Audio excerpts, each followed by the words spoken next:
আসসালামু আলাইকুম। মামের রান্নাঘরে সকলকে স্বাগত জানাই। আজকে রান্না করব আমরা কান্তা, তাই তো? কি রান্না করব? কান্তা। কান্তা রান্না খেয়েছেন কখনো? না খেলে দেখতে থাকুন পুরো ব্লগটি, খুবই সুন্দর হয় খেতে। তো এখন যাব কান্তা তুলতে। আমরা চলে এসেছি কোদাল আর এখানে নিড়ানি ডালি সব কিছু নিয়ে এবার কান্তা তুলবো।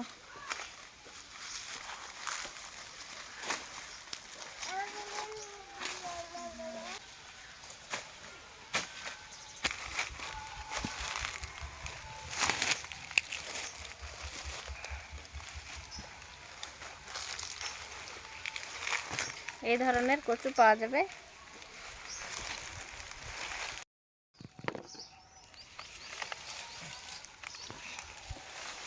আর এটা থেকে এইটুকু নিতে হবে আর এইটুকু আবার কুটে দিতে হবে।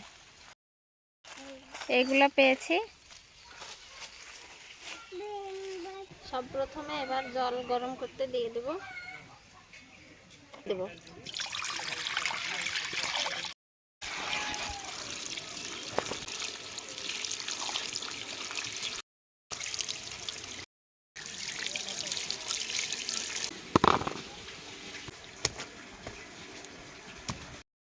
এগুলা চাকা চাকা করে কেটে নিতে হবে।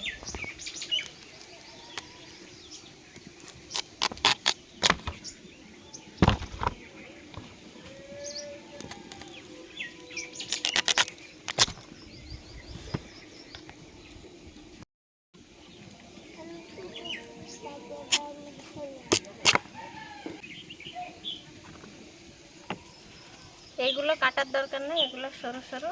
আর এইগুলো যেহেতু একটু মোটা, কেটে এবার গরম জলে দিয়ে দেব।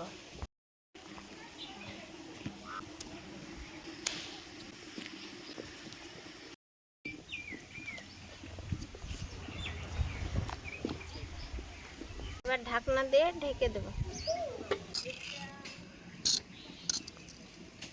ওইদিকে কান্তা কচুটা সিদ্ধ করতে দিয়ে দিয়েছি, ও ভালোভাবে সিদ্ধ হোক। আর যেসব উপকরণগুলো লাগবে সেগুলো আপনাদের একবার দেখাই। এখানে নিয়েছি টমেটো, এটা বাড়ির গাছের টমেটো, ডাগর ডাগর টমেটো নিয়েছি। আর গোটা জিরে, আর পেঁয়াজ কাটা, হলুদ, এখানে তেজপাতা আর গরম মশলা, লঙ্কা গুঁড়ো, তেল আর লবণ। এই রান্নাটা করতে বাটা মশলার কোনো প্রয়োজন হবে না। বাটা মশলার ঝামেলা ছাড়াই রান্নাটি করা যাবে এবং খুবই স্বাদও হয় খেতে। তো শুকনো শুকনো মশলা দিয়ে রান্নাটা হয়ে যাবে। কান্তা কচুটা সেদ্ধ করা হয়ে গেছে, দেখুন কি সুন্দর সেদ্ধ হয়ে গেছে। এবার একবার দেখাই কীরকম সেদ্ধ হয়েছে। এই যে এই যে এই যে সুন্দরভাবে সেদ্ধ হয়ে গেছে। এবার এটা নামিয়ে নেব।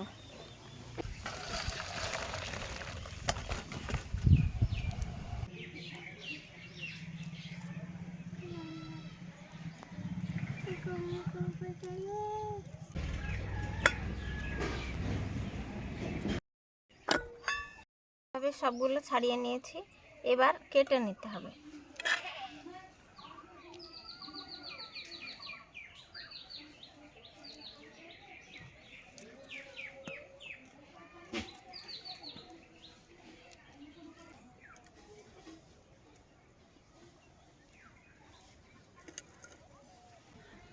এবার কড়াইতে তেল দিয়ে দেব।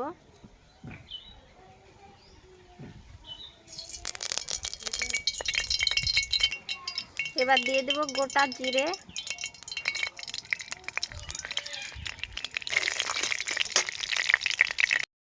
দিয়ে দেব পেঁয়াজ কুচি,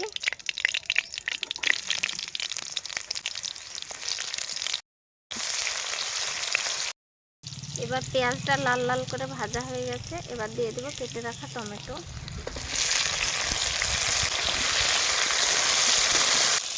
এবার দিয়ে দেব লবণ,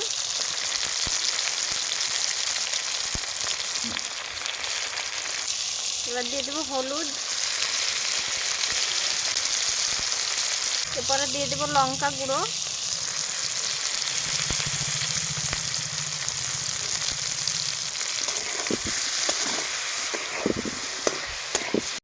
এবার একটু জল দিয়ে দেব।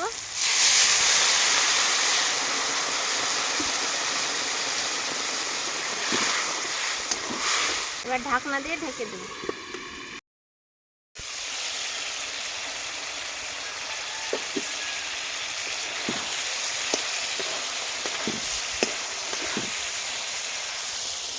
মশলা কষানো আর টমেটো একসঙ্গে কষিয়ে নিয়েছি।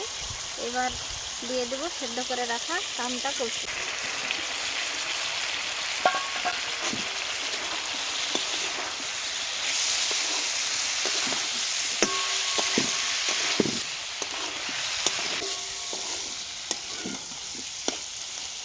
নাড়াচাড়া করে এটাকে ভালোভাবে কষিয়ে নিয়েছি। এবার পরিমাণ মতো জল দিয়ে দেবো।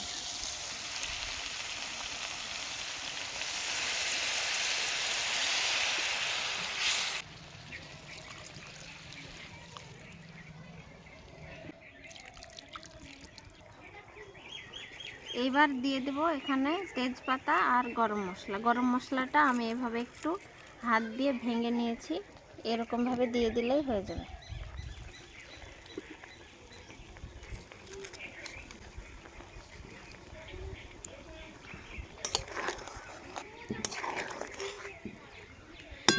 এবার ঢাকনা দিয়ে ঢেকে দেবো।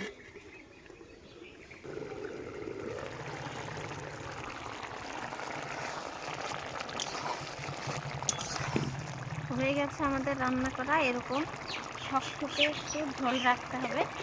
এবার নামিয়ে নেব এটা।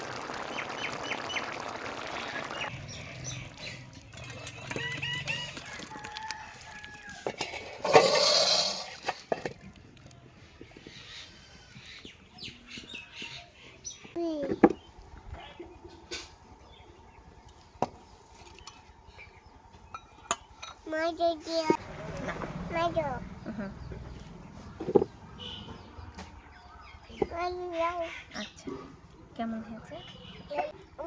দারুণ।